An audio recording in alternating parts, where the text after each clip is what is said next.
서울의 생생한 경제 소식을 알아보는 서울 이코노미 시간입니다. 매주 목요일은 서울의 매력을 제대로 느낄 수 있는 서울의 관광과 쇼핑 정보를 소개해드리고 있습니다. 서울 구석구석의 알찬 정보를 소개해 주실 TBS TV 김지수 기자 함께하겠습니다. 어서 오십시오. 안녕하세요. 서울을 우리가 이제 제법 많이 다녔어요. 네. 서울 전문가가 되셨는데, 자, 오늘 목요일, 오늘 코스는 어디입니까? 네, 서울 관광 마케팅에서 추천한 마음을 치유하는 서울 힐링 여행 코스입니다. 오늘은 한국의 근대사를 느끼면서 천천히 걸을 수 있는 장소들을 좀 모아봤는데요. 처음 가볼 곳은 한국의 복음을 전파하다가 목숨을 잃은 외국인 선교사와 그의 가족들이 묻혀있는 곳입니다. 양화진 외국인 선교사 묘원을 둘러보고요. 그 다음에 이문세의 노래 광화문 연가가 귓가에 울리는 듯한 느낌을 받는 덕수궁 정동길을 걸으면서 개화기부터 근대 초기까지의 건축물들을 감상해 보시겠습니다. 그리고 우리나라 최초의 근대식 교육기관이라고 할 수 있는 배재학당, 또 한국 근대사와 기독교 선교 역사를 한눈에 볼 수 있는 배재학당 역사 박물관까지 돌아보겠습니다. 예, 오늘은 정말 힐링 코스입니다. 최근에 사회가 다들 피곤하지 않습니까? 메르스 때문에도 그렇고요. 경기 침체 때문에. 오늘 소개해 주시는 코스를 천천히 걸어보시면 좋을 것 같습니다. 네. 오후에 먹는 거로만 괴롭히시지 않으시면. 네. 자, 첫 번째 양화진 외국인 선교사 묘원부터 소개해 주세요. 네, 양화진 같은 경우에는 조선시대의 교통과 국방의 요충지였습니다. 제물포로 들어오는 전국의 모든 생산물이 양화진을 통해서 도성으로 이송이 됐었는데요. 이곳 같은 경우에는 조선말 갑신정변 당시에 실패한 개화파 김옥균이 처형된 장소로도 유명합니다. 이곳에 있는 양화진 외국인 선교사 묘원은 일제강점기에 우리나라를 위해서 복음을 전파하기 위해 자신의 인생을 헌신한 외국인 선교사들이 안장되어 있는데요. 우리나라 묘지와는 분위기도 많이 다르고 약간 공원 같은 느낌을 많이 받기 때문에 종교와 관계없이 많은 분들이 이곳을 찾고 계십니다. 힐링 장소로는 제격이라고 할 수 있는데요. 화면으로 먼저 만나보시죠.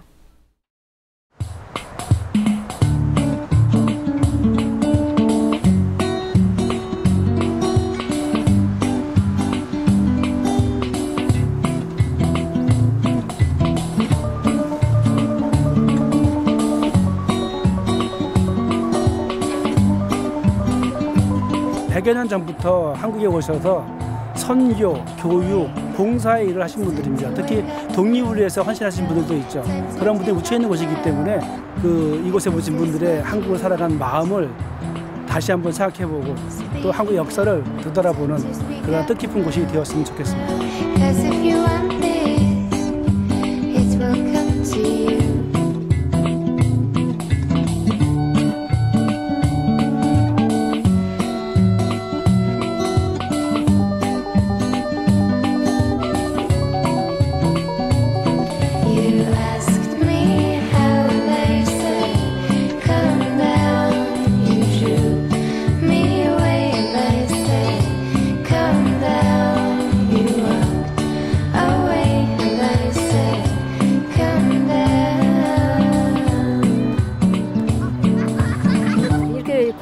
조정돼 있으니까 바람도 세고 또 건강을 위해서 이렇게 나와서 쉬었다가 가기도 하고 또 오기도 하고 그래요.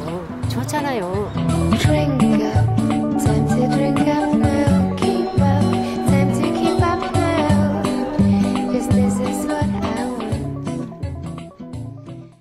네, 양화진 외국인 선교사 묘원, 묘역. 저도 가끔 갑니다. 힘들 때. 그러면 힐링이라는 표현도 그렇지만 마음이 참 숙연해지는 곳이잖아요. 지난번에 이 절투산 순교 성지를 말씀해 주셨는데 바로 옆에 양화진 붙어 있어요. 외국인 선교사 묘역이. 여기가 외국인 선교사 묘역으로 이렇게 조성된 그런 계기가 있었을까요? 양화진의 외국인 선교사 묘역이 있다. 조금 의아해 하실 텐데요. 왜냐하면 고종 때 만들어졌거든요. 고종이라고 하면은 당시 가장 큰 규모의 박해라고 알려진 병인 박해가 고종 때 있었습니다. 흥손 대원군에 의해서 이루어졌는데 외국인 선교 활동을 하다가 이질로 34살의 젊은 나이에 순교한 미국인 선교사 존 헤론이 묻히면서 이곳이 조성이 되기 시작했습니다. 존 헤론 같은 경우에 우리나라 최초의 서양식 병원이라고 할 수 있는 제중원을 설립한 설립자거든요. 당시에 제물포에 외국인들의 묘원이 있었는데 여름에 삼복더위로 그곳까지 이동할 수가 없어서 가장 가까운 양화진에 묘역이 생기게 됐습니다. 그 이후에 한국을 사랑하고 또 이 땅에 묻히길 원했던 외국인 선교사들과 그의 가족들까지 약 500여 분이 이곳에 영명해 계십니다. 네, 제물포는 이해가 되죠. 이제 외국인들이나 문물이나 선교사들이 들어오던 곳인데 네. 그것까지 갈 수가 없어서 양화진에 묻히셨고 이후로 많은 선교사분들이 그곳으로 가셨군요.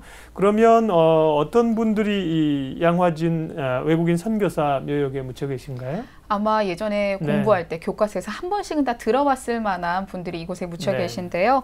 연세대학을 세웠다고 알려진 호러스 그랜트 언더우드 부부와 그의 아들 부부가 이곳에 묻혀 있습니다. 또 배제 학당을 세운 헨리 거하드 아펜젤러와 그의 딸 이화 여전의 초대 교장을 지낸 앨리스 아펜젤러, 또 이화 학당을 설립한 메리 크랜스턴, 또 한국의 특파원으로 와서 우리나라의 독립선언을 서방에 널리 알린 알린 엘버트 테일러까지 외국인들의 저명 인사가 이곳에 모두 잠들어 있습니다. 이곳은 누구나 무료로 방문할 수 있는 곳이기도 한데요. 이렇게 안내가 필요하다 하시는 분들은 사전에 예약을 하시면 자세한 안내를 받으실 수도 있습니다. 네. 100년 전에 이 한국에 와서 뼈를 묻은 곳인데요. 저는 가면 그분의 그 어린 자녀들이 함께 묻혀 있는 것도 많아요. 네. 태어나자마자 혹은 어린 자녀들이 참 가슴이 먹먹해지더라고요. 자, 오늘은 양화진 외국인 선교사 묘원을 먼저 둘러봤어요. 오늘은 이제 힐링 코스잖아요. 다음 그렇습니다. 코스는 어디입니까? 네, 운치 있는 돌담길을 걸으면서 개화기부터 근대 초기까지의 건축물들의 아름다움을 느낄 수 있는 곳으로 가보겠습니다. 바로 덕수궁 정동길인데요. 서울시에서 걷고 싶은 거리 1호로 선정을 하기도 했고요. 또 시민들이 찾은 골목길 명소 30선에도 선택이 되기도 했습니다. 많은 분들이 알고 계신 장소이긴 하지만 한국 근현대사를 둘러보기에도 굉장히 좋고요. 또 운치를 느끼면서 낭만적인 데이트 코스로도 참 좋은 곳입니다. 네, 덕수궁 돌담길은 뭐 여러 가지 이 노래 가사에도 많이 나오죠. 덕수궁의 돌담길, 또 이문세 씨의 광화문 연가라는 노래도 나오고요. 자, 그러면 덕수궁 돌담길 가면 정동길 그곳에서 둘러봐야 되는 곳들은 어디가 있어요? 네, 이곳 정동길 주변에는 정말 기념비적인 건축물들이 굉장히 많이 세워져 있습니다. 개화기부터 근대 초기까지의 건축물들을 한눈에 볼 수가 있는데요. 배제학당, 이화여고, 또 정동제일교회 등이 있습니다. 배제학당은 근대식 교육기관, 또 이화여고는 근대식 여성교육기관이고요. 정동제일교회는 개신교 예배당으로는 모두 최초라는 타이틀을 갖고 있는 곳이기도 합니다. 또 아관 파천의 옛 현장인 러시아 공관이 있고요. 을사늑약이 맺어졌던 중명전, 또 한국 선공회의 상징인 성공회 서울성당 같은 경우에도 근대와 현대를 이어지는 공간으로서 관람하기 아주 좋습니다. 네, 덕수궁 길은 평일 낮에 오전 11시 30분부터 오후 1시 30분까지 차 없는 거리로 보행자 전용 거리로 운영이 돼서 걷기 좋고요. 또 이곳에 최근에 반가운 소식이 있었어요. 네, 주한 영국 대사관 내 부지 70m 하고요. 일반인 출입이 통제됐던 도로 100m까지 끊겼던 돌담길 170m가 연결이 된다는 소식이 들려왔습니다. 일반인 출입이 제한됐던 덕수궁 돌담길의 일부가 완전히 개방될 것으로 보이는데요. 아마 내년쯤이면 정동길의 매력을 더 깊이 느낄 수 있지 않을까 싶습니다. 덕수궁 돌담길에 추억 하나 안 남겨놓으신 분 없으실 것 같은데요. 이번 기회에 다시 한번 그곳 방문하셔서 또 하나의 추억 만들어 보시면 참 좋을 것 같습니다. 예, 예전에는 근데 헤어지는 거기를 걸으면 헤어진다고 이래가지고요. 덕수궁 돌담길 안 간 분도 많은데 요즘은 그런 이미지는 다 잊혀진 것 같아요. 계절별로 가을은 가을이 아름답고 봄은 봄이 아름답고 여름도 좋을 겁니다. 한번 들러보시고요. 자, 힐링 코스 다음 코스도 이어서 가겠습니다. 네, 앞서 정동길 코스 중에 다양한 곳들을 제가 말씀을 드렸는데요. 그중에 한 곳을 둘러보겠습니다. 바로 배제학당 역사박물관입니다. 고종이 유용한 인재를 기르고 배우는 집이라는 뜻의 배제학당이라는 이름을 하사했다고 하는데요. 배제학당은 1885년에 미국인 선교사 헨리 게르하트 아펜젤러가 설립한 우리나라 최초의 근대식 교육기관입니다. 이곳에서 근대 교육의 모습을 한눈에 확인할 수 있고요. 또 역사 박물관이 조성되어 있는데요. 화면으로 먼저 만나보시죠.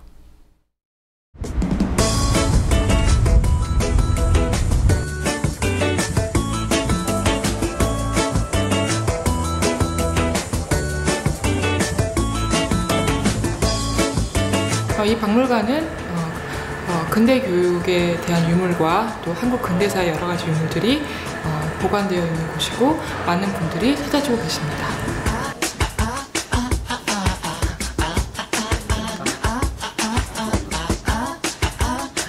저희 집 온 아버님부터 삼형제가 다 배제를 나왔어요. 그래서 오늘 모처럼 휴일 지나가는 중에 아버님의 유물을 확인하러 한번 다시 들렸습니다. 50년 만에 와보니까 감회가 새롭습니다.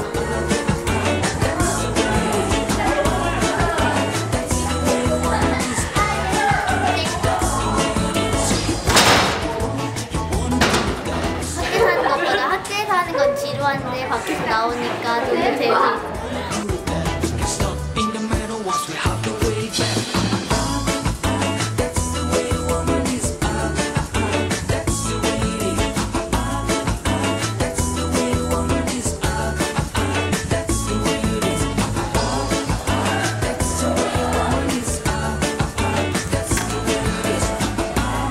외관이 좀 특이하고 예뻐 보여서 한번 들어와 봤는데 볼거리도 많고 괜찮은 것 같아요.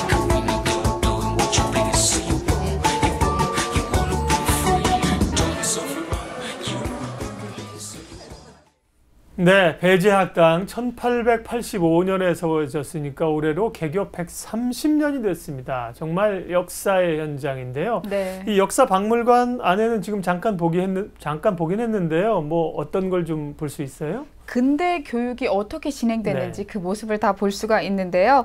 그 당시에 학생들이 사용했던 교과서나 책들도 졸업 앨범 등이 남아 있습니다. 네. 제가 신기했던 것은 모든 수업이 영어로 진행이 됐다고 하더라고요. 아, 그래요? 네, 우리나라 네. 최초의 전인 교육을 실시했다는 네. 장소이기도 합니다. 뭐 앞서 영상에서 잠깐 시민이 말씀을 하셨지만 50년 만에 와서 감회가 새롭다라는 말씀을 하셨는데요. 실제로 1980년대까지 배제 고등학교 학생들은 이 건물에서 공부를 했다고 합니다. 지금 남아있는 배제 학당의 동관 같은 경우에는 1916년에 건립이 됐는데요. 서울시 기념물 제16호로도 지정이 되어 있습니다. 그 역사적인 공간에 있다는 것만으로도 굉장히 신기한 경험이 되지 않을까 싶습니다. 네. 지금도 대학교들이 영어로만 수업을 진행하는 곳들이 꽤 있어요. 네. 130년 전에 배제해서 이미 했던 방식이군요. 네, 그래요. 자, 긴 역사만큼 또 우리 역사에서 중요한 위치를 차지하기 때문에 이곳을 통해서 이곳이 길러낸 많은 인재들이 있죠. 맞습니다. 네. 이승만 초대 대통령부터 해서 소설가 나도향, 또 시인 김소월, 한글학자 주시경 등 정말 걸출한 인재들을 배출해냈는데요. 네. 독립협회와 만국공동회의 모임 장소로도 사용이 되면서 우리나라 독립의 발판을 마련한 장소이기도 합니다. 기획 전시실에 가서 보시면 근현대사의 배제 학당이 미친 교육적 영향과 인물 또 사건들을 연결해서 잘 전시가 되어 있으니까요. 이곳 방문해 보시면 한눈에 보실 수가 있습니다. 정동길 걸으면서 네. 이 배제 학당도 둘러보시고 그 외에 돌아볼 곳이 굉장히 많거든요. 함께 돌아보시면서 힐링 한번 해보시길 추천해 드립니다. 네, 서울 관광 마케팅의 관광 쇼핑 추천 코스, 오늘은 마음을 치유하는 서울 힐링 코스였습니다. 양화진 외국인 선교사 묘원, 덕수궁 돌담길, 정동길, 배제학당 역사박물관 돌아봤습니다. TBS TV 김지수 기자 함께했습니다. 고맙습니다. 고맙습니다.